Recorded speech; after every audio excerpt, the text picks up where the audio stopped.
नमस्कार दोस्तों। South China सी विवाद।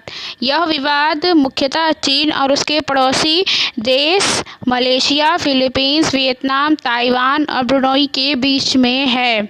साउथ चाइना सी चीन के दक्षिण में स्थित पूरा समुद्री क्षेत्र है। यह 35 लाख वर्ग किलोमीटर तक फैला हुआ है। यह मलेशिया से लेकर ताइवान तक इसका विस्तार है। 1947 में साउथ चाइना सी में 9 लाइन अंग्रेजों द्वारा खींची गई थी, जिसे 9 डैश लाइन कहा गया। चीन हमेशा से यह कहता आया है कि यह एरिया उसका है, यह बाकी समुद्री सीमाओं की तरह नहीं है। इस एरिया में चाइना अपना एक अधिकार मानता है। इंटरनेशनल कोर्ट ये कहता है कि उस देश की सीमा से लगे समुद्र में 200 नॉटिकल मील तक वो क्षेत्र उस देश का होगा, पर चीन की विस्तारवादी नीति इस नियम को नहीं मानती है।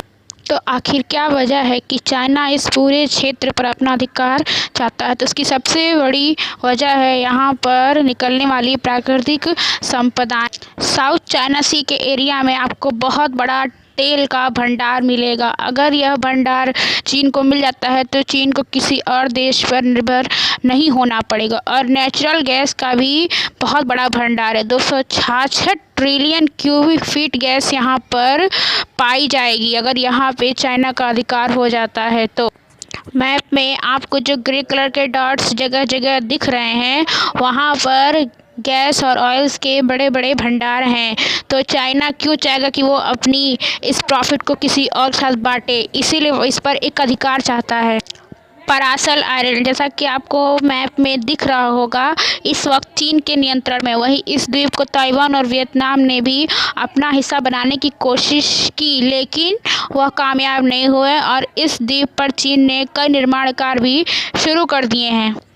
स्पार्टली आइलैंड, जैसा कि आपको दिख रहा होगा, मैंने मैप में मार्क किया है पर्पल कलर से, ये मुख्य है विवाद का हिस्सा, क्योंकि यहाँ पर चाइना ने एक कृत्रिम द्वीप बना के रखा है, जिससे कि वह वियतनाम, ब्रुनई, फिलीपींस और मलेशिया पर निगरानी रख सके और जवाबी कार्रवाई भी कर सके। इस द्वीप समूह पर मलेशिया, ताइवान, चीन, फिलीपींस, ब्रुनई और वियतनाम जैसे देश अपना हक बनाने की कोशिश में लगे हुए हैं। इन देशों का कहना है कि यह द्वीप उनके देश का हिस्सा है। वहीं चीन द्वारा इस द्वीप पर कई निर्माण कार्य किए गए हैं। चीन ने इस द्वीप पर एक हवाई पट्टी भी बनाई है। चीन ने 2013 के आखिर में एक बड़ा प्रोजेक्ट चलाकर पानी में डूबे हुए रिफ एरिया को, यानी कि पानी में डूबे हुए रिफ एरिया पर बालू डालकर उसे आर्टिफिशियल आइलैंड का रूप दे दिया। वर्ल्ड का 33% ट्रेड साउथ चाइना सी के रूट से होकर जाता है। यह $7 ट्रिलियन का होता है।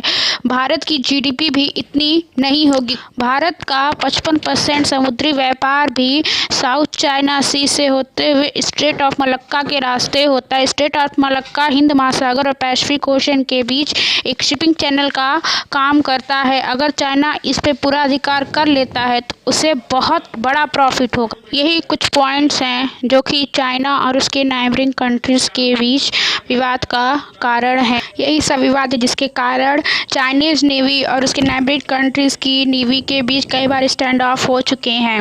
2020 की स्थिति यह है कि इस समय साउथ चाइना सी में अमेरिका के वॉरशिप्स भी तैनात हैं। तो यही सब विवाद है। अगर आपको मेरी वीडियो से कुछ नया जानने को मिला होगा तो मेरी वीडियोस को लाइक करिएगा और मेरे चैनल को सब्सक्राइब कर लीजिएगा। Thank you.